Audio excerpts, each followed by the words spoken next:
What's going on, everybody? Welcome back to another exciting and special episode of the Viall Files Going Deeper Edition, AFR. Whoa, what was that? AFR style with sound Irish. Yeah, with our very special guest. We now know the correct pronunciation. And now you're scared. Now I'm a little scared. Now you're in your head. Because it's so subtle. Do it feels intuitive. Ariel. You got this. Yeah. Ariel. With an L. L. You're enunciating a bit. You enunciate at the end. Yeah. It's like a question mark. It's not Ariel. It's not Ariel. It's Ariel. No. What? Ariel. See, I got my head. Fuck. You did. You got it right the first time. Ariel. You crushed it the first time. Welcome. Thank you. How are you? I'm good. How's your heart? My heart is there. It's existing. Okay. Well, we are very excited to have you. We are glad that you took the time to come with us. Since we're not going to do like a big intro, we have some quick housekeeping notes to get to. So please indulge us. I will. As everyone now knows, since we've been talking about it, this is our Going Deeper episode. Our recap. It's coming on Thursday. It has the hysterical comedian Ashley Gavin is going to be with us to recap the finale. She's a big Bachelor fan. She's also, if you're on lesbian comedy TikTok, you certainly know this woman. And even if you're not, you might know this woman. She's phenomenal. So some hot takes coming on Thursday for you. Okay. All right. And then we have Katie Maloney next week on what will now be Freestyle on Tuesday. Anything else that we want to get to before we jump right in? Love is Blind is happening. We're going to be doing some... Yeah. So... we're watching Love is Blind. We have Bachelor producers in the studio. I feel bad. Do you guys It feels like compete we're with them? cheating on them. Feels like we're cheating on you guys. But we're loving season 4. It's going great. We will get into a lot of Love is Blind, like recapping next week on Going Deeper next Thursday. With sweet Phoebe Robinson. Yeah, Phoebe Robinson will be with us. If you are dying to really break down the first batch of episodes, I think it's episode 1 through 5. We will be breaking that down behind Viall Files Plus, which if you haven't joined yet, you're missing out. It's rated super fresh, whatever. Certified fresh. Certified fresh. 100%. And you have a free trial, so check it out if you're dying for some real deep dive Love is Blind commentary. But we will definitely on the Viall Files just be covering and talking about the whole season in general next Thursday, but it's Bachelor Week, so... We have another episode of Better Late Than Never live on Thursday. We're talking about getting caught while having sex. There you go. Yeah. Well, that is the theme. Do you have any stories about that? Maybe that's a Just start the interview. When have you been caught fucking? I don't get caught. Okay. But I've walked in on people. You've walked in on people? Yeah, many times. Okay. Including my parents. So you've caught... Including your parents? I didn't see anything. Tragic. Yeah. Oh. I feel like everyone's had a moment like that. Yeah, I just knew something was going on, but I didn't actually see it. You hear a rustling. Have you? I haven't. No. Really? Yeah, and you would think... Which is shocking, considering your parents were doing that a lot after you were... I have 10 siblings, so here we are. Anyway, how are you? I'm doing good. How is your heart? You're doing fine? I think getting that kind of closure and being able to see Zach again, it's been 6 months since we officially broke up, since everything happened. Okay, wow. So that gives me a lot of time to process. Sure. And I think the final closing piece was seeing him again now and being able to articulate what I was feeling. Okay. So watching it back, knowing that I wasn't given the full piece of information, I think it was important for me to relay that versus really being still in pain over the relationship. Okay. We have a lot to discuss. We want to get in with you. Certainly more about your experience and obviously the end of the season before we get to that. But I think the audience would love to just kind of get to know a little bit about you. And, you know, people love the type of question. I don't know if you've answered this in other interviews, but how did someone like yourself end up on the show? How familiar were you with the show? And just kind of what's your origin story when it comes to Bachelor Nation? I feel like I fell into a pothole in New York and just ended up on the show. Half the time, I feel like my face is always disassociative, just like spacing out on the season to be like, what's going on? I'm scared. My friends applied me. Okay. I feel like I was complaining a lot about dating, a lot about changing my environment, but didn't really know how to do that. And my friends just did it kind of behind my back. Okay. So I didn't anticipate that. And I actually got a call about the show, thinking it was a call from someone else because of an Italian last name. So I thought I got this like special reservation at this Italian restaurant, but really it was just a producer. Okay. And, like, he got the show. I had a similar experience as well. Yeah. Really? Yeah. I was in San Francisco for a work like conference, and They're like, this is so-and-so from ABC The Bachelor. Are you still interested in coming on the show? I'm like, I have no idea what you're talking about, but like, sounds cool. So you got the call from the show, and were you like excited, a little nervous, hesitant? Like, what were your thoughts? And how familiar were you with the show in general? Were you like a big fan or like a casual watcher? Or you knew nothing about it? I thought it was a prank because my friends and I like to prank call a lot and we like to mess with each other. I was familiar with the show from a few years ago. I didn't really watch it actively kind of on the past few seasons, but I kind of dipped in and out of different seasons, but really hadn't known much about it at all and didn't really try to watch it before I went into the show. And when you kind of went through the casting process, what was your mindset? More like, we'll see what this is all about, or if they want me, I'm in? How did you kind of go about your decision-making process to decide to go on once you got the call? I was really hesitant. I honestly was not treating it seriously, and I didn't really think I was going to do it at all. So the way it worked was every 2 weeks I would hear from someone. So it's almost like the perfect dating situation, right? You forget about someone, they tap in 2 weeks, then you're like, oh. So you had a situationship with casting? I kind of did, honestly. I had a full situationship with casting. I thought they ghosted me for a period of time. They kept coming back for more. Okay. And I was kind of in between what I was doing professionally as well. So I was really heavily applying to jobs at the time, and they kept calling me in the right amount of time. And then by around September, they officially called me and told me that I was casted for it. So I had a long conversation with my family, with my friends. My family did not want me to do it. My friends were encouraging me to. Okay. And then the friends won. I had a full sit down with my family, which I've spoken about, where, as you know, my dad thought that I was going to walk into multiple orgies and told me not to do anything in relationship with the show because he'd seen it before and he knows what goes on behind the scenes. So he ended up being right, which, I mean, my dad's always right. So there you go. A lot of people often want to know, at what point did you realize Zach was the Bachelor? What were your initial thoughts? And did that have any impact on your decision to go on the show or not? I knew before going in. I really didn't want to go in without knowing who it was. And once I found out it was him, I was surprised. But I was excited to kind of get to know him more because I feel like in the previous season, we really didn't get a picture of his entire personality. Okay. Is Zach someone who did you think was kind of in line with the type of guy you usually date? No. Definitely not, no. Okay. Personality-wise, eventually when I got to know him, he reminded me of people that I dated when I was younger and in college. Interesting. But not at all in terms of the people that I've been dating recently. And did you find that to be enjoyable? You know, I think as daters, we're creatures of habit and we have a hard time getting out of our comfort zone. So you enjoyed that experience. With dating, I'm actually not a creature of habit at all. I don't really have a type. Okay. And I like to go on a lot of dates to get to know people versus really considering it dating. So I find every dinner not really to be a date, but to be like, oh, this could be interesting. And it's a way to test yourself, to test what your preferences are. And you can always be friends with someone after. It doesn't have to be romantic.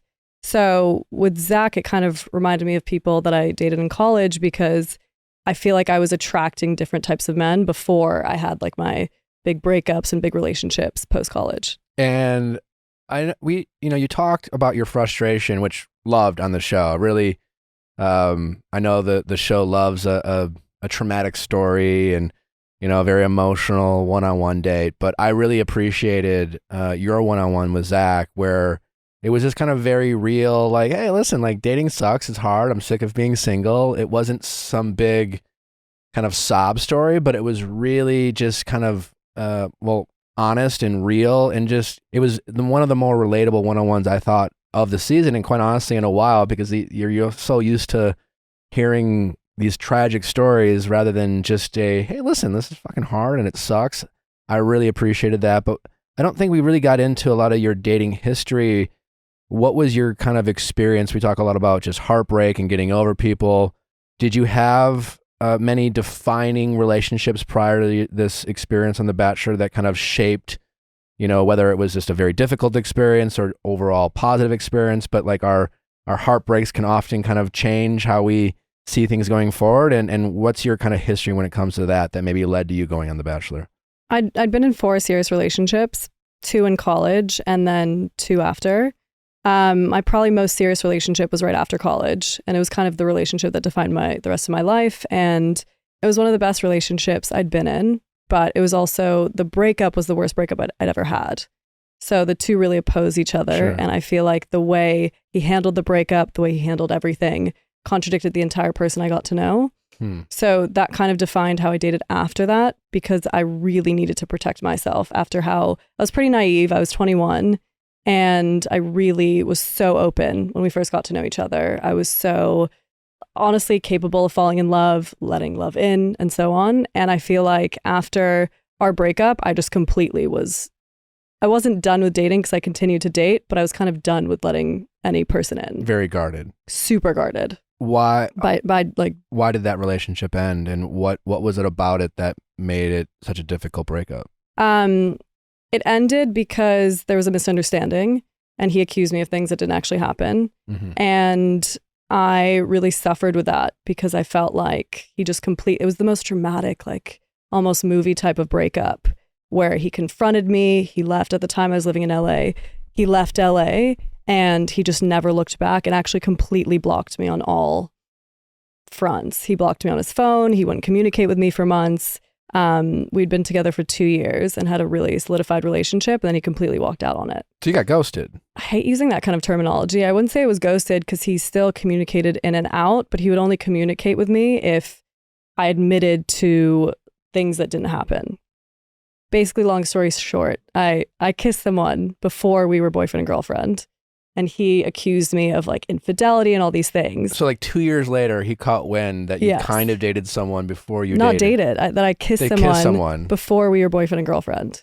So like while we're in the phase of like getting to know each other, and the relationship moved really quickly. Sure. And he accused me of that and called me a cheater and all these names that I'd never had a guy like speak to me in that way or be accused of anything of that nature. So he kind of, I think, used that as an excuse to get out of the relationship, but really dragged me through the mud about it. And since at the time, I was pretty young and naive, I kind of allowed him to call me certain names and started to believe them. So I felt I had like a really low identity and self-worth after that relationship because he built me up so much while we were dating. He showed me like the first levels of like integrity in a relationship. He really showed me like security. I never felt like jealous or uncomfortable with him from day one. He always made me feel like such a priority. And he was older, not older. He was like my age now. So I was really shell shocked by being accused of those things when I genuinely didn't think that was cheating. Sure. So you closed off a bit. Once you started to heal from that breakup, what were some things that you felt like you learned about yourself and relationships in general, as well as things that you wanted for yourself in relationships going forward? I learned that no matter what someone says to you or how they treat you and what their idea of you is, you have to know who you are. And I think I didn't know who I was when I was 21 to even leading up until the show almost. I think it took like the pandemic to really get to know myself and actually have to be disconnected from reality for a period of time to really look inwards. So I feel like if you actually know yourself, you know what you want in a partner and you know how to be a partner. So I think for a long time, I was trying to accommodate other people in relationships and trying to accommodate their ideas. Even if I was accused of something, I'd be like, yes, you're right. Because I was trying to like fulfill the relationship and fulfill that person versus knowing who I am, knowing what I always knew what I would stand for. And I would never like allow certain things and dynamics in a relationship based on how my parents are. But so I had like a very high standard for how I would date, but I didn't have a high standard like for myself as a person. And so kind of after the pandemic and I guess going into this, things kind of shifted for you. And what made you feel like you were ready to take on this kind of crazy emotional torture? I mean, dating in New York is a crazy emotional torture. We hear that a lot, yeah. Usually I'm probably dating someone that is also dating 30 other women. At least Zach was transparent about it, you know? I gotta say, I really, really appreciated, not to jump ahead, tonight with I don't know, was it with Jesse or with Zach, but are you the first person, and all of the Bachelor historians out there, please let us know, but you called this experience an open relationship, which I don't remember someone referring to the show as that since I've been involved with the show. And I really appreciated it, you kind of naming and kind of giving it a very kind of 2023 kind of review of what this experience is. And that is very much a very open kind of polyamorous type of environment. And what made you say that? And yeah, because I just really loved you calling it that. And I feel like going forward, you'll change the conversations with how people refer to the show? I think it's important to be, we're in a reality TV show, but it's important to be as real as you can be. So I think it's important to call things out. Like, we are in an open relationship. I wanted to make sure that I said that, actually, because I committed to an open relationship. So the issue of what happened wasn't the fact that the person was open, it was the dishonesty. So I think the only way to survive these things is to be honest with yourself and your partner and to be open, because you're in an open relationship. So if someone sleeps with someone else or something happens, that's not really downgrading our relationship. That's you exploring others that we've committed to. So I wanted to make it clear that my issue is the fact that I was never told that, not the issue of what happened, and that also should be private. So he went outside of, when you're in an open relationship, the rules are set in place. And if the parameters change for that relationship, your partner needs to know. Because if you're already open, that's difficult in itself. So honesty is everything versus monogamy in that kind of a situation. Yeah, totally. This episode is brought to you by IQBar. Now get 20% off every IQBar product plus free shipping when you text FILES, that's files, to 64,000. We know a lot of you are busy out there. You're probably listening to the show, maybe walking to work or commuting on the go. And if you're a busy person like we all are, it's tough to try to eat right while being busy, but not with IQBar. IQBar is a delicious, emphasize delicious snack that is also healthy for you. And there's not a lot of those options out there. So many snacks, bars, healthy bars, they all pretend to be healthy, and then you find out what's really in it and it's just a bunch of crap. Or it tastes like crap, but not with IQBar. IQBar is the only bar optimized for your brain and body. It's packed with brain nutrients, plant protein, and fiber, all with next to no sugar or net carbs. Plus, it's super clean label and emphasis on delicious. Truly love them. Like, so much protein, so little sugar. And also they're vegan, they're paleo, they're like gluten, soy, GMO free. So I like keeping them in my car because like they're always good for me. And then also like, I'm not going to not give someone I'm riding with a snack. No more midday slumps. IQBar is a delicious crash-free breakfast or afternoon snack that'll help you win your day. I like Amanda, I just like having one just available in the glove compartment because like there's nothing worse than like being busy and having to go to a meeting and then like realizing you're just starving. Ever since I started eating IQ bars, like I never have to worry about that midday like hunger coming over me and then eating crap that just ruins my day and my energy. Now get 20% off all IQ bar products, plus get free shipping. To get your 20% off, just text FILES, that's files, to 64,000. Get your discount. Text files, FILES, to 64,000. That's files, FILES, to 64,000. Message and data rates may apply. See terms for details. Canva has a soft spot in our hearts. Amanda and I have been using Canva since even before we started working for Nick. I did the pro trial when I was preparing like the sample Instagram I used when I was applying for this job. And not only is Canva such a great tool, but Canva for Teams, I feel like has transformed this office. We're now working in office. It's Amanda, myself, Derek. We need to be collaborative. We want to be creative as a team. We don't want things to be lost in translation. We don't want to do work twice. And I feel like Canva for Teams has made it just an effortless process for everyone to be on the same page. Something that I really appreciate, like a feature, is you can have a design kit where it's the colors that you tend to use for your logos. And so it's really nice because like, of course, we want our content to be cohesive. Like even for projects where like one person is handling it, there still needs to be that collaboration. So that way, like branding overall feels good. And so like the color block means that I can pick whichever one I need and know that it's going to match up with the other stuff on the grid. And you never want to produce content where it's very clearly obvious that, oh, Amanda did this. Oh, Derek did that. We want everything to just be one cohesive brand, and no one will know who was the final one to press export. Canva for Teams is a design platform that makes it easy for everyone to create stunning content in any format. From social media posts to videos, presentations, and websites, the endless templates and premium fonts, photos, graphics, and videos add personality and edge to my Teams content. Collaborate with Canva for Teams right now. You can get a free 45-day extended trial when you go to canva.me/VIALL. That is canva.me/VIALL for a free 45-day extended trial. Canva.me/VIALL. Do I want to go back in sequence or do we want to just dive in? I think we should dive in. You want to just dive in? We're here.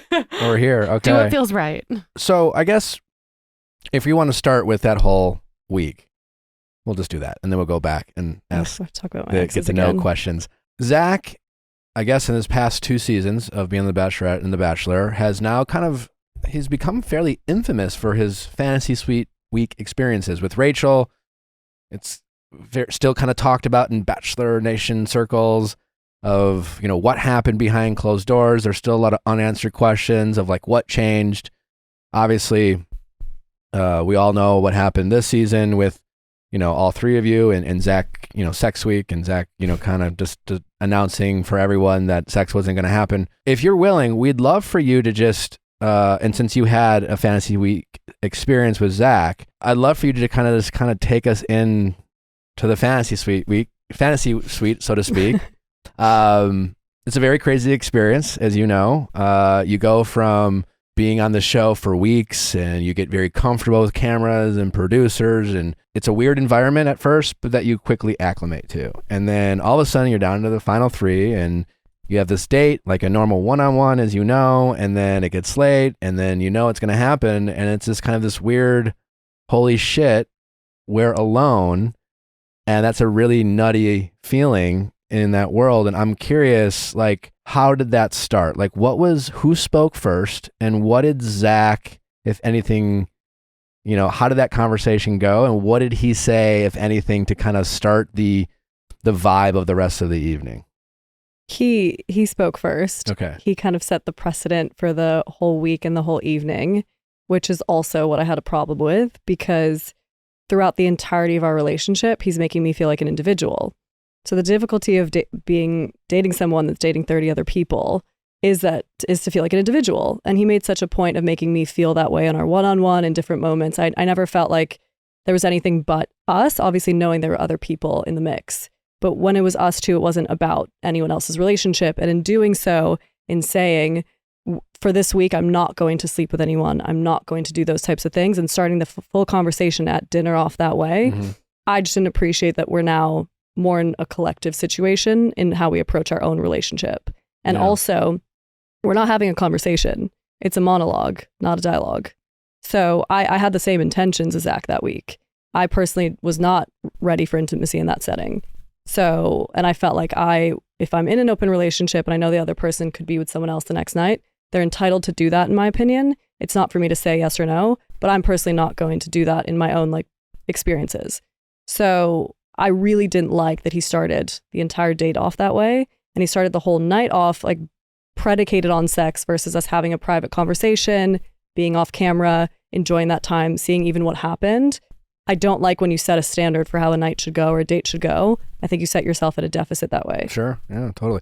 So when the producers leave, cameras go, how did he start off that conversation? Now that you guys are alone, you have the entire night to yourselves, and he kind of had this probably surprisingly an awkward conversation with you. Like what was that first conversation like between the 2 of you? Well, because we had that whole conversation on camera, we really started everything in the fantasy suite, very, I hate calling it that. Let's call it overnight. Fantasy suite is very antiquated and creepy. I feel like we started just talking. We talked about his past experiences. We talked about things that he had issues with in previous overnights. We talked about basically everything under the sun until the sun went up. So that's what that whole date was about for us. We didn't really talk about sex or have to talk about anything of that nature, because this is the only time we're off camera to get to know each other before a potential engagement. So I wanted to maximize that time on actually speaking about things that we've endured that we haven't gotten to on these short dates. Did you get any insight between what happened between him and Rachel? Yes. Okay. Can you share? No. Okay. What did you learn about Zach during overnights?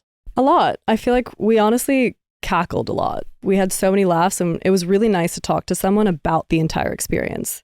Because there's so many moments, right? You have 30 minutes to talk to someone. You have to tell them about who you are as a person, your entire life. Initially, it's actually 15 minutes. Then it gets to 30, then 45. You have such limited time. So I feel like I really wanted to, for once, not have to say everything about myself in a short period, but actually talk about the experience, how he was feeling, what's going on with him, what this whole crazy process feels like off camera, and have a more, obviously we had the most authentic conversations on camera, but when you're off camera, it just feels more lighthearted, like you can kind of breathe in a way. Mhm. Even if you're always authentically being yourself, it's nice to talk about how weird everything is and address kind of how strange this process is to get to know someone. Was there any surprising moments? Did you guys actually sleep, or did you just talk through the night? We talked through the whole night. Talk through the whole night. We actually did not sleep at all. We fell asleep in the last probably like 10 minutes. Okay. Oh, okay, sure. Yeah. And then the next day, how was that feeling? Like, for example, like Gabby tonight was very clear that she at some point felt a shift, and accused Zach of knowing long before he told Gabby. How did you feel the next day? Were you feeling confident? Were you feeling, were you aware of how strong his connections were with Gabby and Katie? And where did you how did you see yourself down to final three? Did you feel like the second runner up then, or, where were you? It's funny because throughout the entire experience, you're always surrounded by the women. This was the only time we were actually separated. Like starting from hometowns onwards, you're separate. So I forgot that the other women kind of existed in this weird way. I knew he was going on to his next date and that was happening, but that awareness was kind of superseded with our dynamic. So beforehand, I always felt like I was aware of what was happening, how relationships were progressing, because people in the house talk. You hear about every date after it happens. This was the first time I was alone. So all I could think about was our date versus what could possibly be happening with like Gabby and Katie as much. Because I felt like we did have such a great night. We did have such a great time. There wasn't this like pressure for intimacy, which I wish, again, we had a conversation about, but that it was nice for me personally to have that off the table so we could talk. Mm-hmm. And I feel like I just forgot that he really had other strong relationships. And then when I was standing up there at the rose ceremony, it kind of all like came back to me because I remembered the women. I remembered what I'm even doing. You're so caught up in the moment and caught up in the situation that you forget the whole structure of what you're in, because you have such a nice time with someone. You have such like an amazing night. You have such an amazing experience. And I was also the first date. And then I had the whole week in Thailand to think about us, not to think about the other women. So standing up there, it all came to me. And the way he like approached the rose ceremony and the way he was speaking, that is the time I really had the awareness of the other women and that something transpired versus like being so elated and excited with our relationship progressing. Did you, when he at the rose ceremony talked about mistakes were made, what was going on in your head? I mean, it's that meme of someone doing math. Yeah. It's E equals MC squared. Did you think he potentially had sex with one of the other women? Yeah. I feel like the female intuition is so strong. It's potent. Sure. So it's palpable. So I just knew something like that happened. I knew it had nothing to do with me. He also wasn't making eye contact, and he wouldn't look at me for the first rose ceremony I'd ever experienced, except for maybe in the beginning, where there was just very minimal eye contact, if any at all. And I knew between that and between his words and what he exactly said, that something had happened where he went against his word or went against he said head and heart and used all this terminology. So I felt like something had happened where he'd gone against either something that he said about how he was starting the week or some sort of bigger drama happened that I couldn't pinpoint. But I knew something happened between the women that would create a really dramatic situation. And did you suspect that at that point you might be going home, or were you still unsure? I knew when he wouldn't look at me, and then when he gave that speech, that I was most likely going home.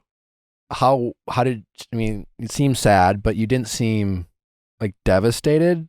I remember when my first experience, I was fairly heartbroken, but I also remember right before I got heartbroken, I had this kind of like, maybe this is for the best.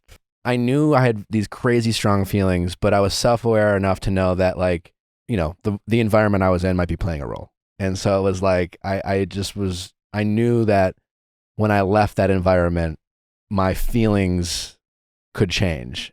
Like, what was your kind of mindset versus just, you know what, I'm going to go for it. I'm just going to immerse myself in this kind of pressure cooker of an environment that's designed to maximize the most amount of feelings versus, and you seem like a very level-headed, like, thoughtful person who's, had some experiences with heartbreak. So what was your ability to think about the outside world all while falling in love in this kind of crazy environment? you forget about the outside world, and it's not the environment that simulates the relationship. It's the fact that you just don't have any distractions. You just have your gut to focus on. So my gut was saying such good things versus being clouded by anything else. Like, you don't have your friends, you don't have your family, you don't have a phone, so you can't vent to anyone. And it's funny, the environment actually let me really be myself versus dating experiences I'd had. So I didn't feel like I was sucked into the romantic elements of it because our dates were pretty like funny and pretty real.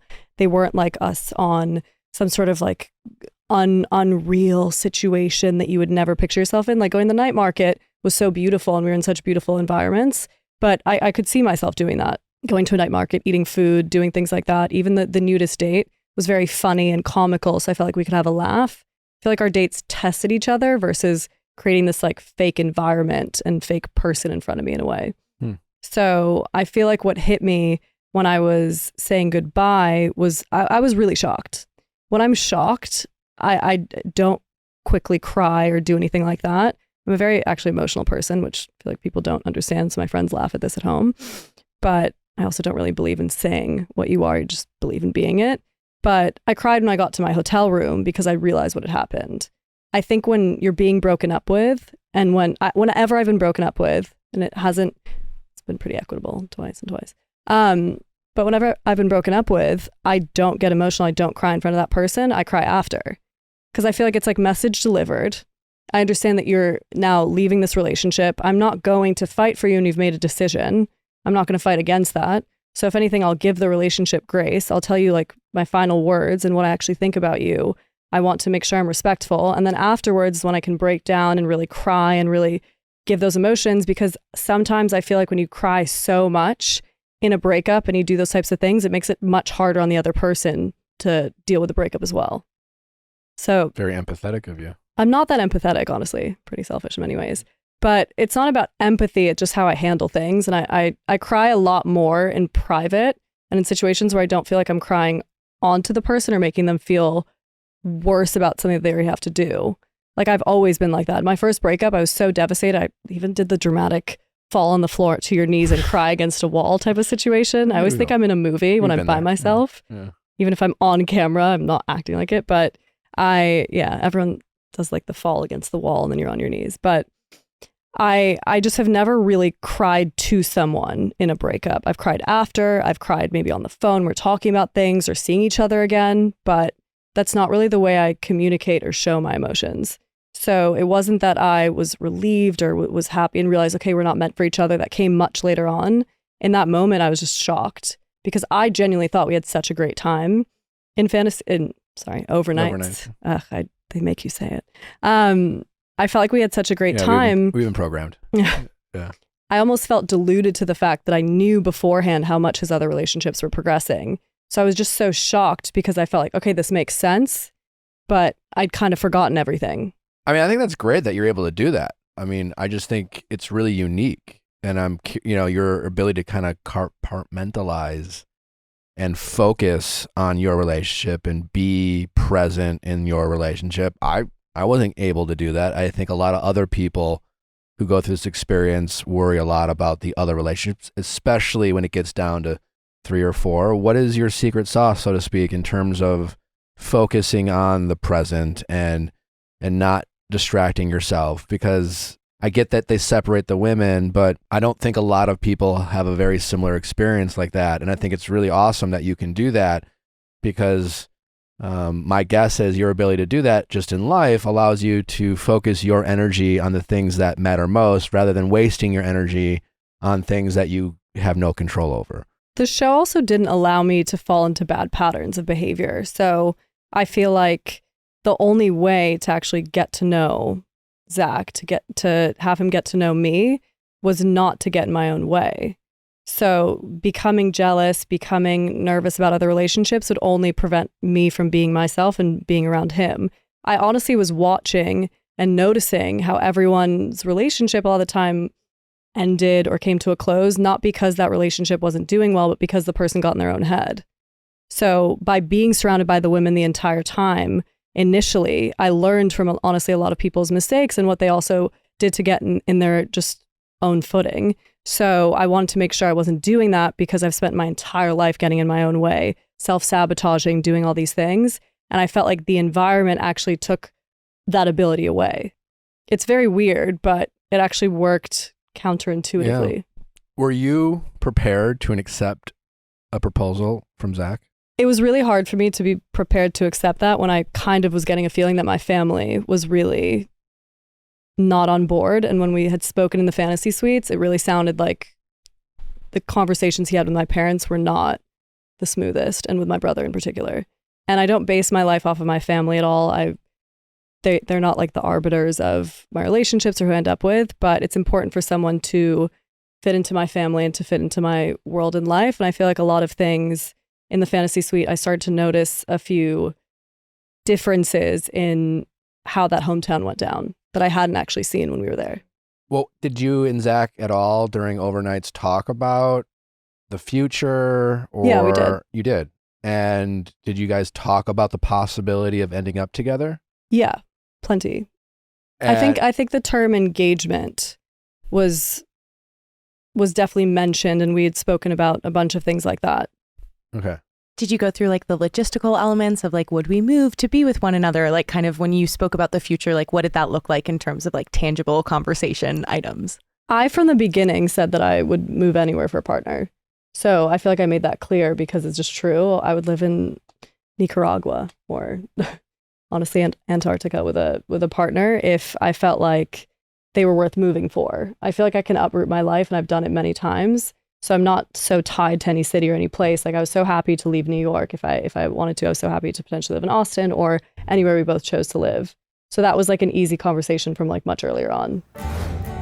Drizzly is one of my favorite things to talk about because one thing about me, I like to have a fun beverage. They should hire you to be the poster Two, person I of love to their have company. things Yeah. delivered. It is my two favorite things at the same time because I like to have signature cocktails. I am really an do. event planner, and everything You has really to have are. a specific cocktail, and I never want the same thing twice. These are all very true things. And every cocktail has very specific ingredients, and I don't want to have to go store to store to store and spend my whole day trying to it's find the these worst. specific ingredients. I want to know that they have it. I want to know it's the brand I like, and I want it to show up at my door while I'm inflating balloons. Drizzly is literally like if you took every single liquor store in your area and combined it into one huge marketplace, like that is the selection you get to choose from. You can price match so that way you're getting something that's the most affordable and you're saving a trip to the store. It is just the ultimate form of convenience. Whether it's a date night that you're just like really feeling the vibe, or maybe it's a rainy day, the weather's not great, and you don't want to leave the house, or you're at a party where the vibe is going, Drizzly is always there to make sure that whatever mood that you're in does not have to be paused, stopped, or interrupted, because Drizzly has you covered. Drizzly is the most convenient way to buy beer, wine, and spirits with delivery to your doorstep in under 60 minutes. Drizzly is the #1 app for alcohol delivery. Download the Drizzly app today or go to drizzly.com. That's DRIZLY.com. Amanda, when you think of Italy, what do you think of? So I lived in Italy, and I remember specifically, it was this big shock of being like, oh my God, the stores here are nicer. Like all of the brands that you know in the US, like the Italian versions are like classed up. They're higher quality materials. And there are all these ones I'd never heard before. Truth thing, one of those is Intimissimi. I, to this day, hope I'm saying it right. But Don't we all? Americans can get lost in the syllables, but you know it doesn't get lost? Feeling great about yourself. I have a bra from there that is like this gorgeous floral print, and it's just like Ooh. a silk material that just feels like so nice. And you know, when you're wearing lingerie, when you're wearing bathing suits, whatever it is, like you want to feel classy and elegant and like you're wearing something high quality. Intimissimi recently partnered up with Jennifer Lopez. So if you want to look and feel like J-Lo when you're shopping for your next lingerie set, you might want to check out Intimissimi. I know ultimately we're just going to take it off, but like it is money well spent for all the people listening to the show who want to like, how do I spice it up with in the bedroom? It's amazing how lingerie just goes a long way. And if you want something with gorgeous fabrics, colorful silks, delicate lace, like you want something that's high quality and you can whip out and it feels special every And single you'll time. be like, babe, it's Italian. Yeah. If you want to follow our lead, if you want to look and feel Italian, if you want to live your best life, you can find Intimissimi online. You can go to INTIMISSIMI.com. intimissimi.com/JLo. Again, if you want to learn more, if you want to have a little shopping spree, you can find them online at intimissimi.com. That is intimissimi.com/JLo.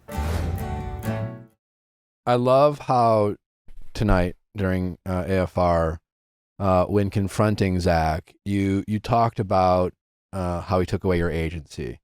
And it made me go back, and I was asking Allie and Amanda, because my first thought was like, I get what she's saying, but then I was like, well, how did he first tell you there's no sex? Because the first thought I was like, well, I mean, Zach has a right to like not want to have sex, right? Like, but then we were reminded that he said sex is off the table, as opposed to, I'm assuming, what you were hoping for was Zach to, I don't know why he decided to have that conversation on camera, but whatever. Even if he was going to do that, it sounds like you would have appreciated a conversation that went more something like, hey, listen, I know this is overnights. I know there's often an expectation of sex. I'm not particularly comfortable with that. And I hope that we can use this time to have a lot of great conversations, get to know each other. I'd love to know how you feel, yada, yada, yada. And I love how you were able to articulate that on live TV, that it wasn't so much about that he didn't have the right to not want to do that, but that he stole that ability to have that conversation with and connect on a kind of relationship and as an equal, on an equal footing. And I just really thought that was great. And if you have any additional thoughts to that. Yeah, just if we're supposed to approach any situation as a couple, right, we're potentially so close to engagement, all these things, I feel like it's very frustrating when someone takes away your ability to even have a fluid conversation. I don't like when people just come to you with an idea and you're not having dialogue. It's just frustrating to also feel like you're having the same conversation with all the other women. And it is even more frustrating as a woman when I'm not part of that conversation and we're not having a back and forth of how we feel about this. And I also felt like that should be private. I think there should be so much privacy and intimacy when it comes to this kind of setting and in general. And I think that there should be discretion. So I think it should be left to interpretation if anything happened or anything of that nature. Even said that, I don't know. I just don't like the way he handled any of that. And I don't like the way he handled the conversation. And it frustrated me to feel like, okay, I am on the same page as you, but why are we doing this now in the dinner portion when we're still kind of getting to know each other? Yeah. It felt like a waste of that dinner. Totally. I couldn't agree more about how he decided to approach that week and set the expectation with you. But you also tonight, voiced frustration that once he made the mistake he made, that you would have liked to have known. As you mentioned, you're in this open relationship, and as you said earlier, the expectation was that you have equal right to information as the other women, which totally makes sense. Now, when we were discussing this last week, I actually said we discussed this. I was like, I don't know if he owes Ariel? I'm in my head. Ariel. An apology. And it wasn't because I didn't think he did you dirty. It was more like he's already kind of fucked. And it was like, be careful literally. with your wording. Yeah. And I thought, it's just like, all right, like I'm going off the assumption that whether he told you or not, that once his date with Gabby happened, that he probably had decided that you were going home. So I'm asking you, if based off that assumption that he did this thing with Gabby and he had decided, all right, Gabby, I have a date with Katie. It was very clear that he was trying to protect his relationship with Katie above all. And now we know that he's with her. And so that makes a lot of sense. What would you have liked Zach to do after his night with Gabby, and how would you have appreciated him handling it? Well, two things. He actually mentioned that to Jesse that he was going to tell me. So that makes him not a man of his word twice. And although he might have known he was sending me home, I'm not going to speculate when that was or when he made that decision. But regardless of me potentially going home and that relationship ending, it doesn't mean you don't show that relationship respect with honesty. So even if you know something's closing and a chapter's ending, doesn't mean you should change the way you're acting in that dynamic. So I was still owed an honest conversation. I was still owed the reason why he even released the information saying what happened with Gabby, which I also felt like was wrong. I think that was private. Sure. He shouldn't have said that, and he should have run it by Gabby before he decided to tell anyone privately. He should have told Katie privately. He should have told me privately. So the way everything was handled frustrates me. But on top of that, I feel like I was owed just that honesty. So regardless of him sending me home, that doesn't mean that respect just dissipates because he's decided that we're no longer in a relationship. Regardless of what happened, you would have appreciated him just privately Yes. saying, hey, listen, I know I set this expectation, but I ended up sleeping with Gabby and I thought you should know. But if he was going to send you home, would you have rather have him just send you home and giving you the courtesy of a more intimate goodbye rather than taking you to a rose ceremony, which always, to me as a bachelor, felt very disingenuous? But you would have still liked him to still have told you? Because I guess I wonder, I've been pretty hard on Zach this season, and as much as I know he's stepped in it, it's like I'm thinking that almost would have come across like Clayton's season, where like his big criticism of Bachelor Nation was, stop fucking telling everyone you love them and stop telling everyone you had sex with them. It's like it seems almost mean at this point, kind of rubbing this in. So I guess it's more like, well, I totally get what you're saying. I guess I understand why Zach did what he did after he fucked up, because it was like, does she want me to say it or not? But either way, you would have liked more of a private conversation. Yeah, either way, I feel like he has a full week to tell me that information. Doesn't have to be at the rose ceremony. And also, I don't know how it works for people or for him. And I'm not going to say when he decided that I wasn't going to be the person he takes that next step with. Yeah. I don't know if that was directly after our date. I don't know if that was made halfway through the week after his other dates. I don't know. So either way, the second that happened with Gabby, I should have known right then and there versus waiting any further. Yeah, now that I'm thinking about it, I feel like I know how he should have handled it. I feel like. How? I feel, and you make a lot of sense. So based on what you're saying, he has his overnight with Gabby.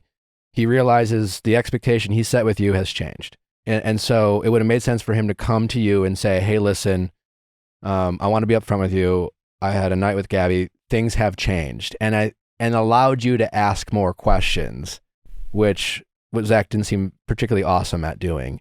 But allow you to ask questions so that he could like decide how much information did you want to know. Because you could have been like, oh, thanks for letting me know that things changed. Am I going home, or what happened? And he could given you the opportunity to let him know how much information you were interested or willing to hear. Yeah. Also, that conversation should have happened with Gabby first and foremost.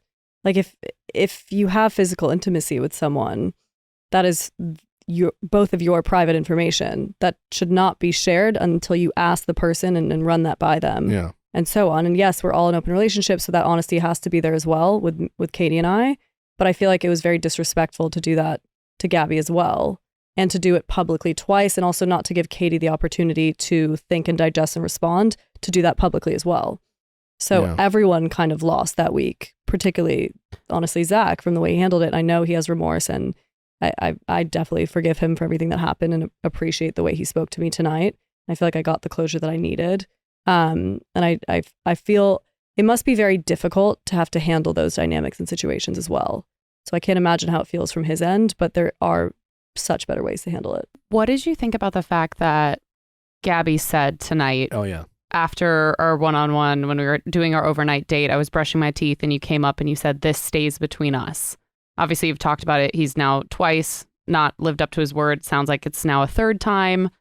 How does he get around that of telling her in that intimate moment, this stays between us, and then the next time she sees him, there's cameras in her face and he's wanting to talk about it on the show? I mean, I thought that was awful to watch as a woman, because I feel like we've all been in positions where we've had physical intimacy with a guy and have felt betrayed in how they related information, either to their friends, to your friends, anything publicly. I feel like that really, particularly for a woman, there just is a gender difference in that. It does hurt more because people will use negative terminology towards women that are in physically intimate situations versus men. Mm-hmm. There just is that divide. So I feel like to do that to someone, to have that moment with them, to make them feel bad about it, and then also to reveal that information without their knowledge is just so awful to watch back. So I feel like, I forget the question, honestly. No, just basically like how you felt about the fact that not only did they have this intimate moment, and you could say like, oh, maybe she thought it would stay between them. We learned tonight that he fully told her it would stay between them. Yeah, it's almost like we were all under the impression that Zach kind of just took it upon himself to decide, which, as we all I kind of agree with was not great, but extra shitty. It sounds like that Mhm. regardless of what she was okay with or not, he set the expectation with her that he wouldn't say anything, and Yeah. then Blindsided her. and then blindsided her. That So feels it's like like many layers of dishonesty. yeah. Well, it's just another example of not being a man of his word. Yeah. I'm curious, when you saw like the first trailer for the season and it kind of alluded to this kind of like sex week and also like, you know, it was an act of love, all of that stuff. Did you have the instinct to reach out to Katie or Gabby and see what had happened, especially knowing that at the rose ceremony, he'd said the thing about the head and the heart and it had, in your gut, you knew something was off. Like, did you ever think about seeking information through like the people that you'd become so close with? Yeah, because you mentioned, I think, was it tonight or earlier, that you found out about all this, well, during Fantasy Suite week. So yeah, to Amanda's question, did your kind of like spidey senses kind of go off, being like, wait, what? I thought, you know, that line of it was an act of love and not lust or whatever. Like, did you wonder if maybe something went on? For sure, but I also think it's up to the women to come to me and tell me that information versus me to ask. I feel like you could be as curious as you want to be, but knowing that you're not involved in that, I feel like it's better to give people space and time. And I think after being in the show, it takes a really long time to heal and process, and then to reach out to the other women, and then to feel like you can talk about what happened. And I feel like a lot of information actually came to light for all of us in watching it back versus what we experienced. So I feel like none of us knew the full scope of information until we saw that episode. And that's the most unfortunate part. Yeah, it's a bummer. Having dated Zach and been in this kind of bizarre relationship, what is something that you know, even Harlem, but what's something you appreciated about Zach? And then what's something, as I guess I use the term lightly, an ex of Zach, what's some constructive criticism, if you got to run into him, that you would offer him to be, you know, a better partner in future relationships, or his relationship with Katie? What would be something you would like him to work on? I have a lot of compliments to give him. I think he allowed me to be open again for the first time in 3 years. I haven't introduced anyone to my family like that in so long. I feel like he allowed me to just be as inappropriate with my humor, as open, and I hate the term vulnerable now. I can't even say it, but I really was very vulnerable with him. I was able to have really deep conversations and really able to show every facet of my personality without judgment. So I appreciate for him making me feel so comfortable going into such a difficult environment like this, and also feeling up until that moment in Fantasy Suites, and I don't want to degrade our relationship to being that 1 week because there was so much more outside of that, but I'm so grateful to him in so many ways. And I think my critique would be for him to listen more and think more before. I think he really wants to be noble. And I think he really is a great guy. Like, he's genuinely so kind and so earnest. I think he wants to make a lot of other people happy, but in trying to do so and trying to please everyone, he ends up pleasing no one. Yeah. So I think it's important for him to, also it takes time. Again, like I said, he's 26 years old. I think he has some growing up to do and some things to learn.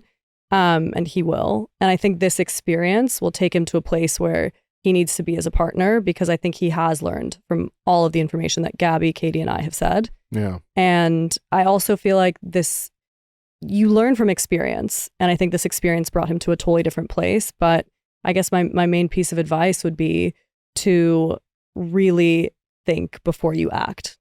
I was critical of Zach this season he seemed to just have a lack of empathy almost. It was, and not because he didn't care. Like, to your point, it seemed like he genuinely wanted to have the women have a nice experience. It seemed like he genuinely cared about their feelings. He just seemed to just lack the ability to put himself in other people's shoes when they were expressing an insecurity or a fear. And he almost, at least it read that he was more frustrated than not. Did you have a similar experience in kind of real time with Zach, or is that just maybe, you know, music and us watching the show and just like what's live doesn't necessarily always translate to the television? I didn't, but I think he sympathizes versus empathizing, again, based on experience. I feel like he hasn't had a lot of these experiences, and I think that it was hard for him to relate to a lot of the experiences the women had, even in my own. And I think sometimes you don't need to relate. So I feel like people are expecting him to have all this empathy and understanding and all these things, and I think he did a lot of the time. I think he just couldn't put himself in the women's shoes. And I guess that read on his face versus in his actions. Yeah. You three women it was noticed during fantasy overnights that you posted the same picture with the same caption. How did that come to pass? Never doubt the power of three women. I think it was important to show solidarity amongst all the women. I think that we have such a strong bond, and despite everything that happened, we stand with each other. I really didn't like the way that sex became the entire conversation. I really hated everything that was kind of put out about sex and anticipation and intimacy. I hated like the way that a lot of the women were portrayed in a way. I think it's difficult as a woman to seem like almost this temptress or something of that nature, right? And that week really downgraded our relationships for like a sex sells approach, which I didn't like. So that post of all of us posting the same thing with the hearts and solidarity was to combat that in a way, and to just show that no matter what storm has kind of weathered us, we are all still friends. We all still support each other. And it was just a way of really making everyone had a very different experience with overnights. They had their own personal tragedy in that. So it was a way of us all saying, we recognize what every girl has experienced, and woman rather, and we're here for each other. Whose initial idea was that? Can't say. Did you coordinate dresses? Because it was very cohesive, and I was wondering, wow. That was the only dress I bought on the fly. Okay, So That was one of the Thailand? most coordinated rose ceremony outfits across the board. There's had always no idea. someone who's like has a short or like slightly different dress than the rest, because how do you not, like, you're not going to coordinate. You have to pack everything up. But it was Dumb a luck, beautiful yeah. jewel-toned I had extravaganza. no idea. I completely ran out of outfits by that point. So I was grasping at straws for a final outfit, and that was the last one I had left. My question is, I feel like something we've critiqued Zach on this season is a lack of follow-up questions. And a lot of the times when people come to him on one-on-one dates and they share something, I'm so sorry you've dealt with that, but there's no follow-ups of, how is this relationship different? How can I help you? How have you grown from this experience? Was that edited out, or was that not happening? Well, I wasn't privy to a lot of those conversations, Mhm. so I can't say. But to be fair, if you're in a conversation with someone, imagine that being recorded. It's very hard to say all the right things and do all the right things and give that perfect response, because he's not a therapist. He doesn't know how to deal with this caliber of different trauma, and also this caliber of just different life experience. So I think although you carry the weight on your shoulders of being the Bachelor and have to be supportive to all 30 women, it's very hard to show continuous empathy also for people that the relationship isn't progressing with. So I feel like you said that earlier, like it's very hard to kind of fake it with certain people, or even like you're having really intensified, from what I've seen back, conversations from the first week, Mm-hmm. where if you have a one-on-one the first week, you're propelled to say all these things of your past traumas, and that's really hard to take on when you don't know someone. It's really also hard to say the wrong thing back, so sometimes it's better to be quiet and listen versus having a follow-up, because if you misstep, you are potentially hurting someone more. And I think it's a lot of pressure to put on Zach or anyone in this position, even I don't know what the terminology is, even a participant Mm-hmm. like me, to know how to handle those dynamics all the time, because I don't always have the right answer. And I always use humor. So I feel like if someone's having a really bad day or really, can I swear? Yeah. Fucked up situation. Shit balls. Cunt. So if someone's having a really fucked up situation, I don't always have the best answer. And I think expecting that of anyone, even someone with multiple accolades and degrees, is just unfair. You're very gracious. I'm really not. I just can't imagine sitting there when someone that I'm potentially not 100% with, right, that I'm still getting to know. It's like when you're on a date with someone that you just don't fully. But you make a good point. Yeah. You're very your ability, having gone through this, but you haven't been the lead, but you seem very good at putting yourself in Zach's shoes, in shoes that you haven't even been in, and that's a rare quality, and it's a fair assessment, and I've even been hard on Zach. We recap the show, so we have to critique things, but yeah, it is a very tough position to be in, and you're having 17 conversations a night early on, where it's just like, you're just like, Also, what am I supposed to say? It must be really hard to be doing this alone. Like, you're one person. all the women, as difficult as it is to hear about dates and hear about all these things, have each other to vent to talk about their feelings with, to empathize with, and really fix how they're feeling in many different moments. You have 30 different potential friends. Obviously, not everyone's going to be friends, and you figure out who the people you're the closest to are. But Zach technically has no one. Other than producers. Yeah, but that's a hard dynamic, right? Yes, it's a weird dynamic. Yeah, it doesn't always initially feel like a friend, and their trust isn't built until over time. So I feel like you develop a closer bond with the women sometimes than people kind of off camera initially. Totally.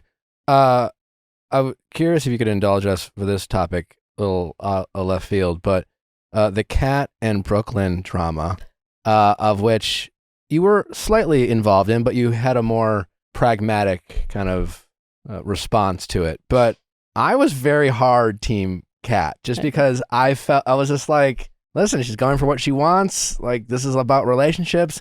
I didn't get a sense from Kat that she was trying to be rude, that she was just trying to seize the moment. And even at the risk of ruffling some feathers, I was okay with it. I don't like how Brooklyn, well, I understand why she was upset. I didn't like how she handled it. But you were kind of more, at least it came across as more, you understood Brooklyn's point of view a little bit more than Kat's. And I was wondering if you could shed some light, having been there, of what that experience was like for you.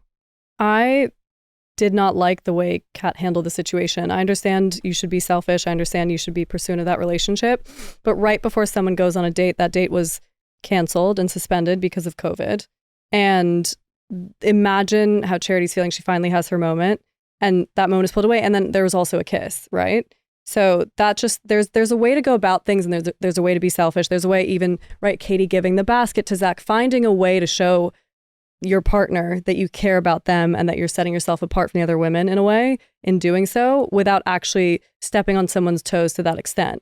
And I also don't think Kat had malicious intentions in doing so. She's not a malicious person. She felt so guilty about it after. And truly there was a like cognitive dissonance in the way of her action versus the way she felt about it after. So it was hard to watch, because I also, in the case of Brooklyn, I feel like Brooklyn's protecting her friend. She's standing up for her friend who feels like her friend can't stand up for herself sometimes, in a way, because Charity had been wronged by not getting the date twice. And Brooklyn was like, I'm going to stand up for Charity because right now Charity's focusing on her date. I didn't like the way that Brooklyn spoke to another woman or to another person. You never get your message across if you're insulting someone, calling them names, or saying anything like that. Like, you lose if you speak that way. Mm-hmm. So Brooklyn could have complete validity and volition to say what she wanted to Kat on Charity's behalf, which also is kind of an overstep in some ways, because it should be Charity fighting that battle. But I get defending your friend, because I get like that too. But it always bites me in the butt and I always lose. They always become friends, and I'm out there being like, why did I fight you? So I've always been like that person. But so I relate to Brooklyn, but you can never speak to another person that way. So I really didn't like how Brooklyn was name calling, saying all those things, because she kind of lost her own footing in that. So I feel like it was a lot of different wrongs. And again, there's no right way to handle these situations. We're all learning as we go. No one's ever been in this environment before, and no one's ever felt this like intensified emotions in such seed stages of a relationship. So I think everyone was kind of wrong in a way. And I think everyone didn't like handle themselves the best way. So I feel like also when you're in a group setting, to call someone out like that and single someone out and have everyone agree, I hate dynamics like that.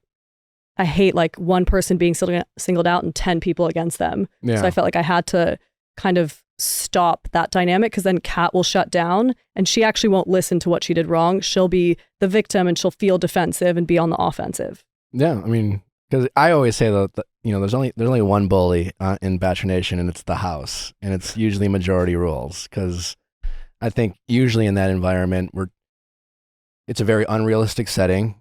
As you've pointed out many times in this conversation, it's not realistic. You don't know how to act in these, you don't know what you're really signed up for until you're there. Despite you can watch as many seasons as you want, but until you're there, you don't know what it's like.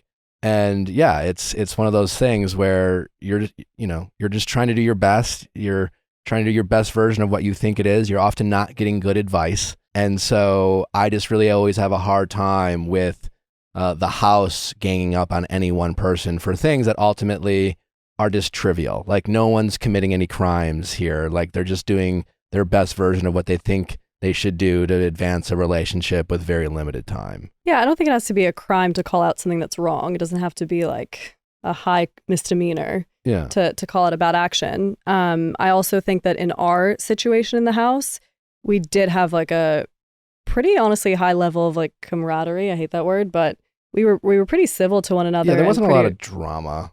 No, I mean, and it wasn't. It didn't turn into an all of us against Kat situation at all. I think we all just kind of gave her. Honestly, people weren't contributing that much in that setting. It just started to spiral. Gotcha. So it didn't continue on after that. It wasn't like, okay, now Kat is on the out, or now Brooklyn's on the out. It wasn't a situation like that, and there was no situation that happened in perpetuity like that.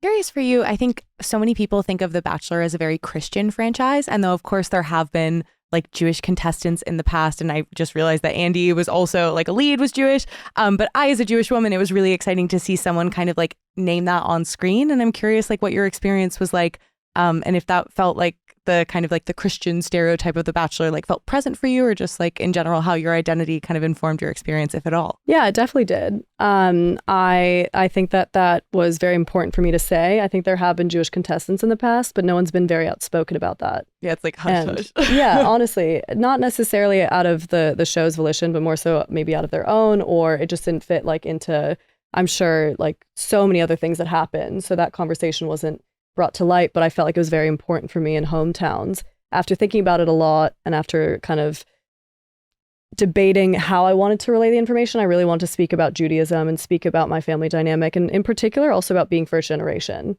I think it's very important for me to, I feel like that defines my entire life and the way my parents raised me, and my parents' really difficult experience with anti-Semitism in with what they had in the Soviet Union. So that to me goes kind of hand in hand, and I felt like Zach couldn't meet my family, and he couldn't really get to that next phase of dating unless he knew that information.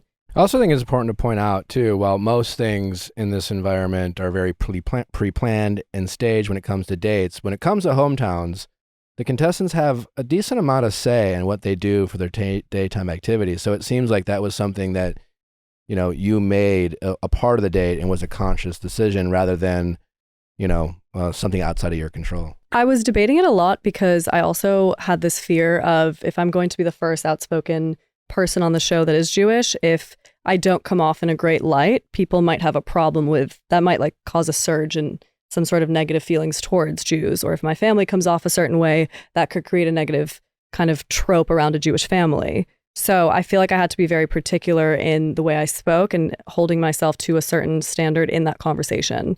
And also when you're relaying that information to someone on a date, it's very hard information for the other person to process that hasn't had that kind of like religious exposure. Or I don't see Judaism as a religion. I see it as kind of a nationality based on my parents' experience, because it said Jewish in their passport when they were in the Soviet Union. It didn't say Ukrainian. So I feel like I really wanted to be particular on hometowns in the way I was speaking on my culture and making sure that if people had negative sentiment around me as a person, that didn't create negative sentiment around Judaism. 100%. Yeah. And then I'm curious, what's your favorite holiday? Jewish holiday? It's secretly Halloween, so technically Purim. Yeah. But, I feel like it's lame to say, but Hanukkah. That's not lame. What am I going to say? Sukkot? Like, I'm also not... Yom Kippur? I do like that one because I always feel very snatched after. Yeah, you think about what you've done. You do. I really like Rosh Hashanah too. No, sorry. I just listed all of them. I really like Passover because the timing of Passover. And I felt like I always could come home when I was in university. And when I would come back, we'd always have like these big dinners for Passover. So I always love that and the matzah.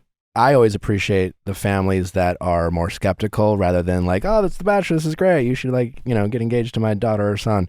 And your brother and your dad were more kind of took the experience at face value and kind of asked what I always think are like normal questions that you would ask if some strange guy walked into your house with a camera crew and said, hey, I'm dating 3 other women as well, and I've only known your daughter for 3 weeks, but we might get engaged. How did you like that and appreciate those types of questions, or were you more upset when you found out, you know, that Zach's experience with your brother or your dad, you know, was a little more challenging for him than you had anticipated? I feel like my brother is very protective and he wants what's best for me. And I feel like he kind of broke the, what is it called? The fourth wall. and asked a lot of questions that people usually aren't asked. And I feel like that was important for him to do. I feel like my family is just very realistic, and I tried to be as real as possible about the process too. But I mean, this has been said so many times, like I made this decision, my family didn't. So they don't necessarily have to be on board, but I feel like my parents were very supportive because, as my dad said, he fully trusts me. So I feel like my brother asking those questions felt so dramatized and so negative, but really he was coming from a loving place and he was being supportive. And I don't think those questions are that difficult. It was more so the sentiment of, it wasn't about the question. By the way, my birthday, August 24th. Yeah. Middle name is Lana. I used to hate my middle name, and now I can finally say it proudly. It's a good name. Lana, yeah. Lana Del Rey made it cool. Yeah. Porn name is probably fantastic. True. Very true. OnlyFans for feet.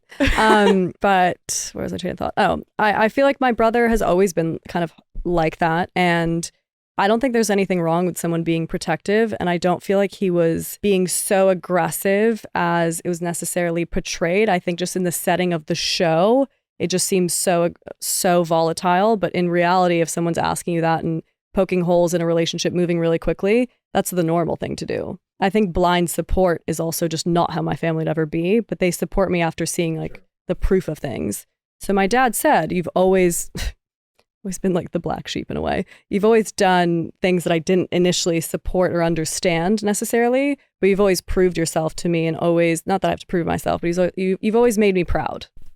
And in any decision you've made, whether I've been skeptical of it or not, I've always understood why you did something. So if this is the person for you, I trust you in that decision.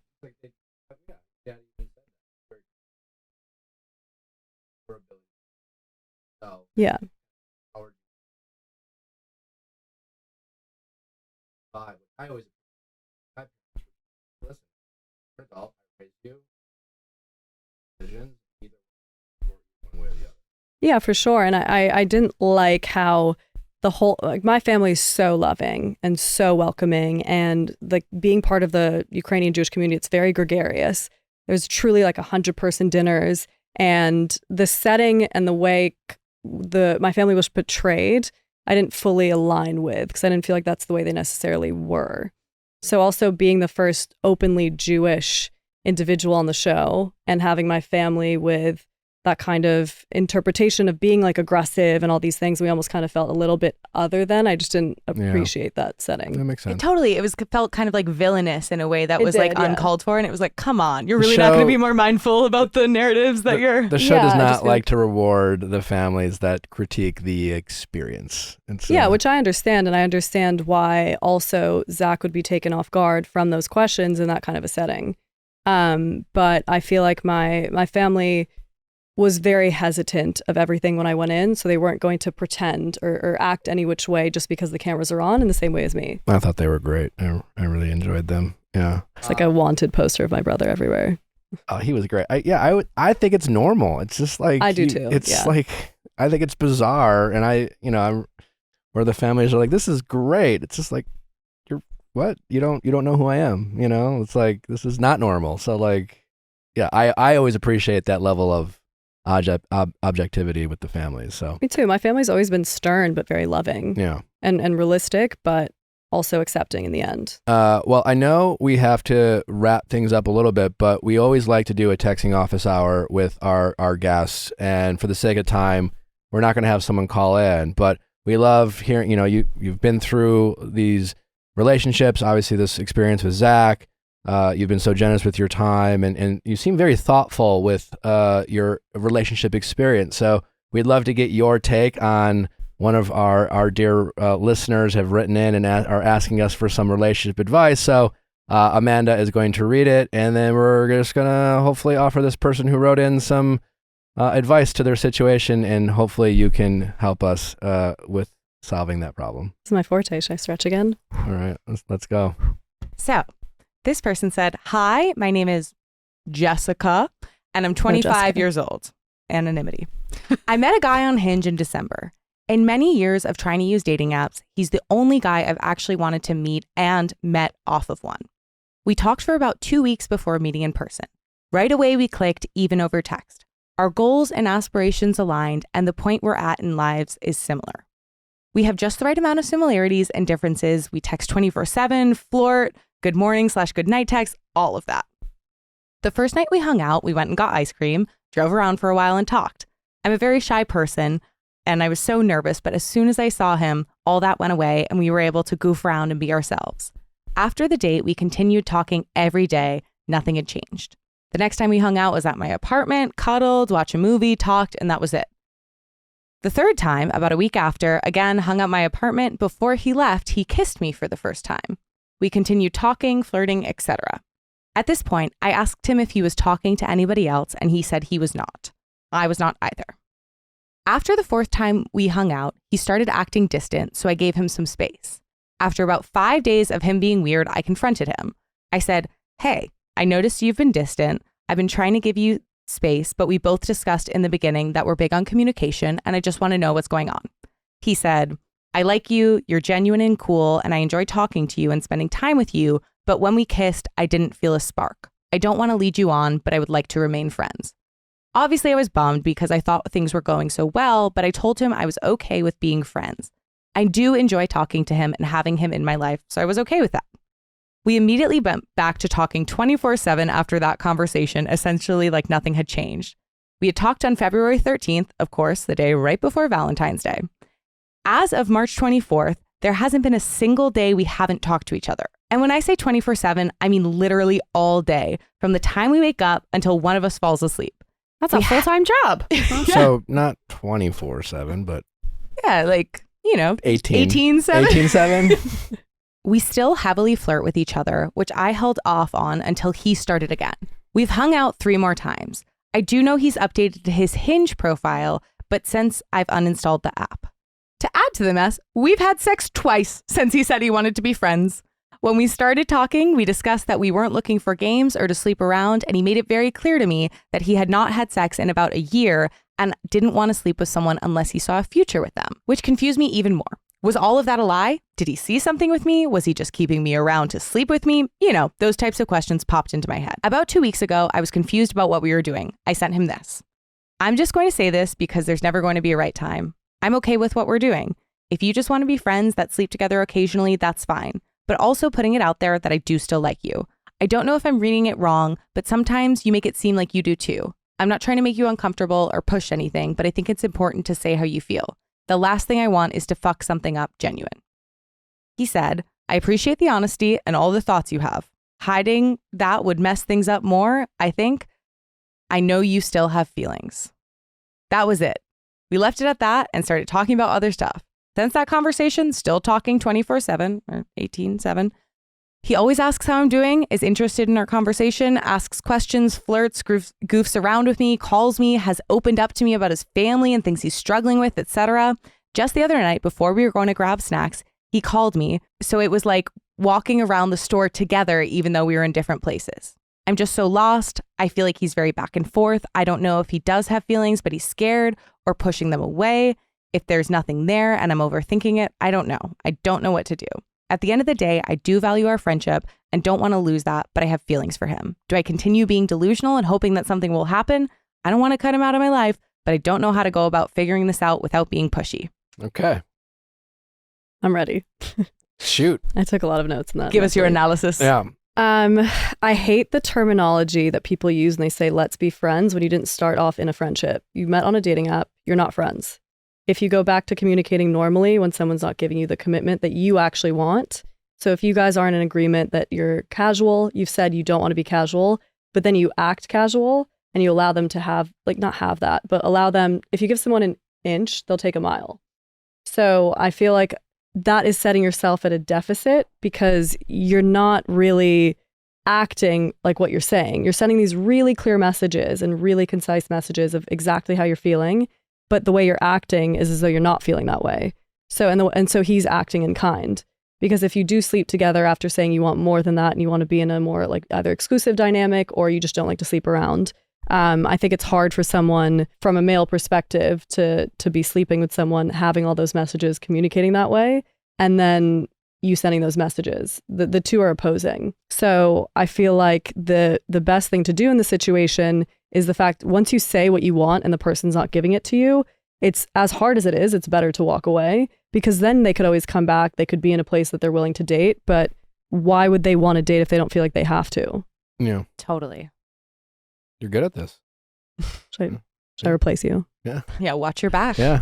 No, it's great. But only thing just to add is people, this is one of those classic stories of like why they say they don't want to be my boyfriend, but they act like my boyfriend. And I'm assuming she's probably said this to a lot of her friends, like, but he's acting like my boyfriend all the time. That may be true. But she's also Jessica, whatever, is acting like she's saying, I like you. And she is saying that she wants a relationship, but she is acting like she's okay. And even saying that she's okay with something that deep down we all know she's not okay with. And she is showing him through her actions that she's fine with being casual and she's fine with, being fuck buddies. And despite her saying to him that she has feelings, she is showing him that, it's chill and it's cool and it's okay. And guys, all the time, even not guys, but like anytime someone says, I'm not ready for a relationship, and early on they say that, like they treat that like a get out of jail free card. Believe what people say. Yeah, exactly. They're literally telling you they're not wanting one. And no matter what they do going forward, no matter how many movies you go to or how many times you have sex or if they introduce you to your friends or you meet their parents, they're always going to come back with, I told you I didn't want to be in a relationship. As we've said all the time, people hang out with their friends, people, introduce their friends to their parents, and people introduce their friends to other friends, and friends even sometimes have sex, and they go to parties together and they hang out all the time. Sex. Pardon me? Friends don't have sex. Some? That's not friends. Well, You have gay friends. That's true. We be fucking friends. Well, I'm just saying, it's all happened. So yeah, she should stop telling herself that she's okay with something she's not okay with. Am I the only one in the room who thinks less of this man for ending the text with, I know you still have feelings? Yeah, fuck that. Because the whole way he communicates weird. Yeah, like isn't there a part of that that's just like so, like if why are you like still doing this, It's a bad move because it's showing that he's complicit in this behavior and understands that she still has feelings and is still willing to bend those feelings to get kind of what he wants out of the situation. And also it when you show that or have the full scope of awareness, but you're still acting poorly, that's a really bad reflection on you. I feel like he's also getting the emotional support, the continuous communication. He's basically getting kind of everything out of the situation because he doesn't actually want to, like he's saying he doesn't want to be in a relationship, but I feel like she does, and she's giving him all of her time and effort, which is taking away time from other people that she could actually be dating. So I feel like it creates this tie to this dynamic in this person, but like time is very precious. And if you're talking to someone 24/7, whatever it is, it's very hard to put yourself out there and you become more limited in the energy that you put out.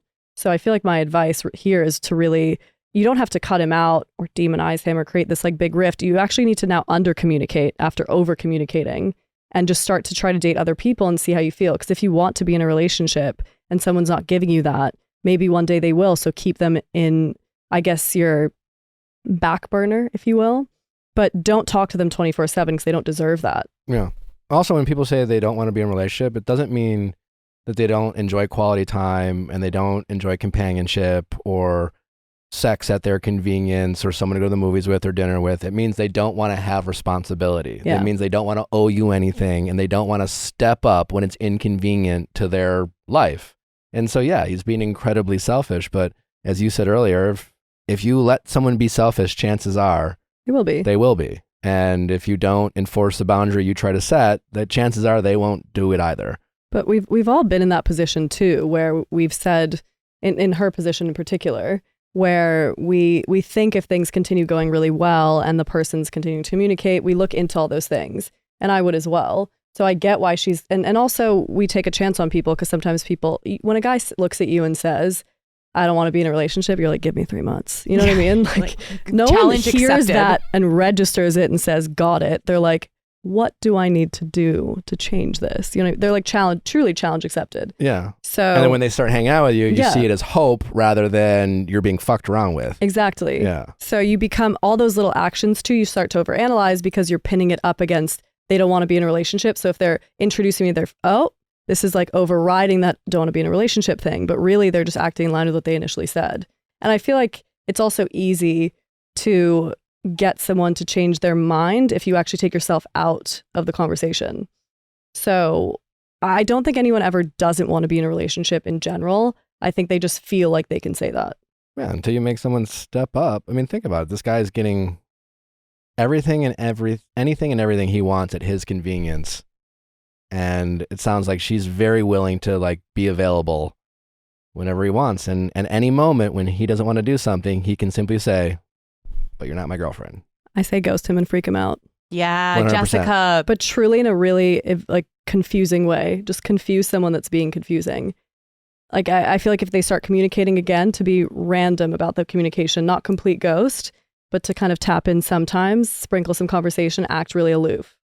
Totally. Be like, sorry, I was super busy. How are you doing? Act honestly so aloof that the person doesn't think you're upset or angry, just feels like you're pulling back but can't explain it. Give them that same medicine. I think that's great.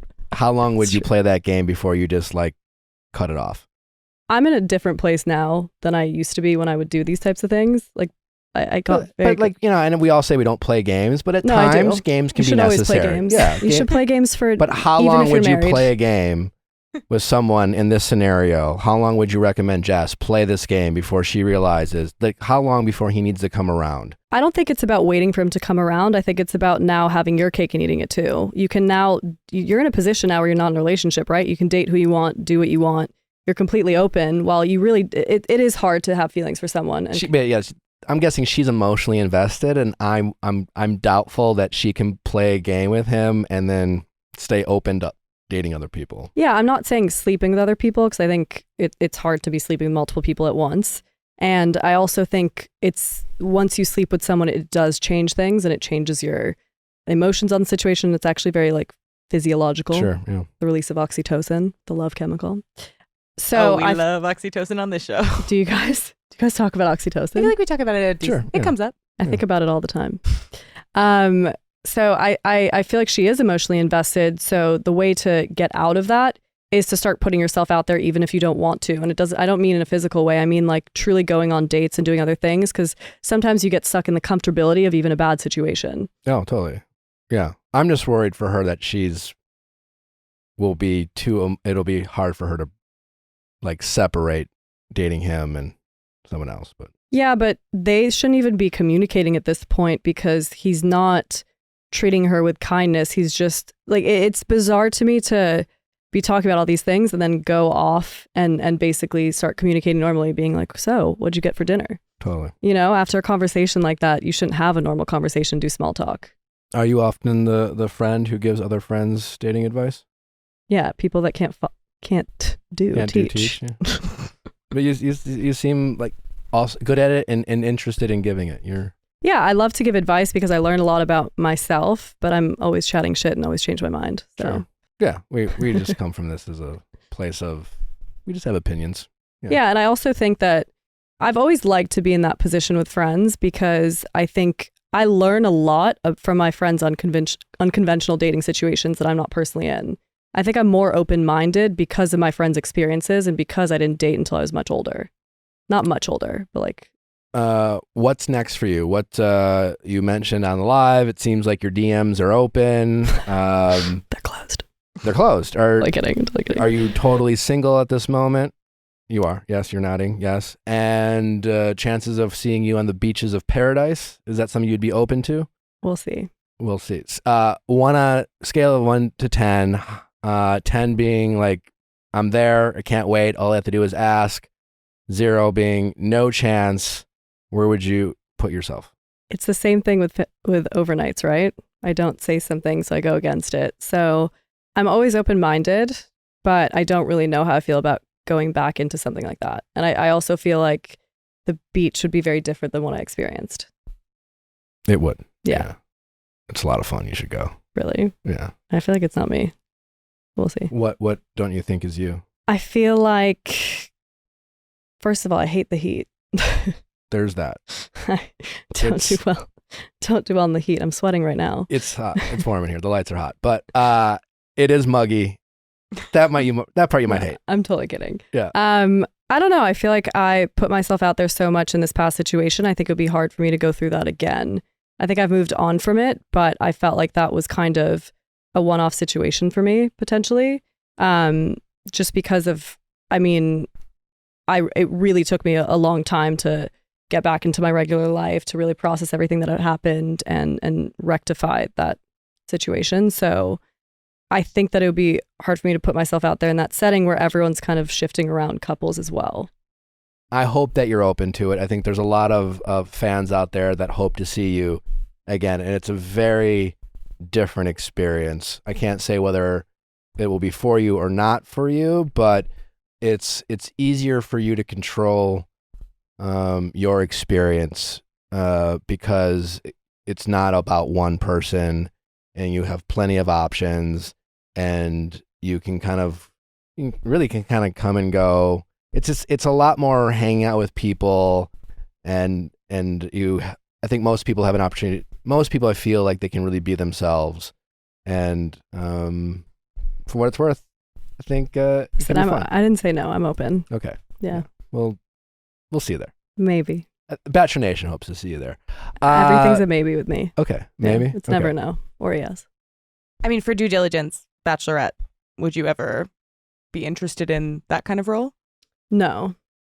I said that like really quickly. I think it's too much pressure, and I think it's really hard to be in that setting, and I think that I don't know how I would personally be able to handle that. What is something that we should be excited to see as Charity as the Bachelorette, and what is something you hope that she surprises us with that might be unexpected? Oh, I think she's going to be unbelievable. She is one of the people that I also initially bonded with. I remember my first days in the house, we had a really long conversation about what she does professionally. She's a child therapist. I think she'll be so great at communicating with all the different men, making them feel extremely comfortable. I feel like she is going to have an amazing season 2 because I know I'm really excited to see her find her person because I think she really deserves that. And I think she opened up so much in this past process. I think she's ready to be in a relationship, and she's really healed from her past and what she had in terms of infidelity in her past relationships. Awesome. Thanks for sharing that. And before we let you go, we have to get your take on all the Vanderpump drama. I know we made you do your research. Should I get my notebook? Yeah, she does have a notebook. I just asked if she's been watching it, and she mentioned that she was. So I was like, ooh, we have to get into it. I don't like to be unprepared. Now I know every I detail. appreciate you doing your homework. 2019. What do you have any hot takes? What are your thoughts? Briefly, what do you think about what's going on in the Vanderpump community? Well, it's amazing for the show. Indeed. Yeah. I mean, I'm joking. I think it's awful to experience that so publicly, and I think all the people at play are not handling themselves well. I think when you fuck up, just put your head down and also own up to it. And I feel like people are not owning up to their fuck ups, and they're not owning up to anything really. Even in the Sandoval, how do you say his name? I believe so. Yeah. Mm-hmm. Yeah. Should we call him Thomas to seem disciplinarian? Yeah. In Thomas's apology, he's talking about other people in the restaurant and things like that. He's not talking about what he did to his partner of 9 years. Yeah. So I just think that do better. Have you ever been cheated on? Not that I know of. Okay. But in Does college, your gut tell you that maybe you might have but didn't know about it? I hesitated because in college, I feel like when I was in an in-between phase with someone where we weren't boyfriend and girlfriend, but we were like talking about exclusivity or getting into that phase, I was cheated on. Gotcha. But I wouldn't really consider it cheating. Okay. So it's not like something that maybe you like Ariana's experiencing where it was a big kind of... No, I've never had anything like that. Okay. And if I've been cheated on, they've been really good at hiding it. Okay. So they crushed it. Yeah. All right. Well, thank you so much, Ariel. Did I say that right? Yeah. I got it in my head again. Ariel. Truly, you were great. Really enjoyed the conversation. I feel like we could keep talking, but for the sake of time, we're going to let you go. But it's been a pleasure talking with you. Do you have any final thoughts or things you want to share? If you want to promote anything, by all means, I have nothing to go promote. nuts. But truly, thank you. It's been a lot of fun. Yeah, thank you guys so much. I feel like it's such an easy conversation. Hit us with your TikTok handle or an Instagram. Yeah, where can people Promote follow you? yourself. Yeah, come on. You I mean, know? if they want to find me, they can. Leave the mystery alive. What is your Instagram?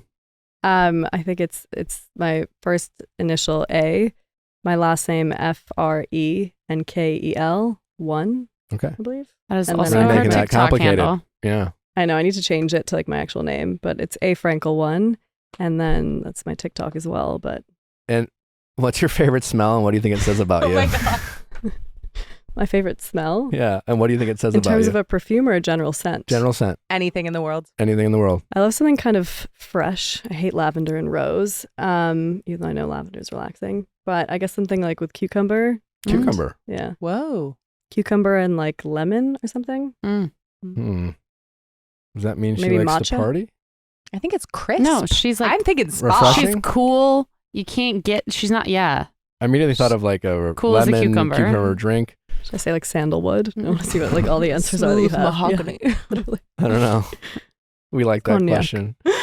All right. Well, thank you so much again. It's been a pleasure. Thank you guys for listening. I hope you enjoyed this episode. Don't forget that we have our recap coming out on Thursday.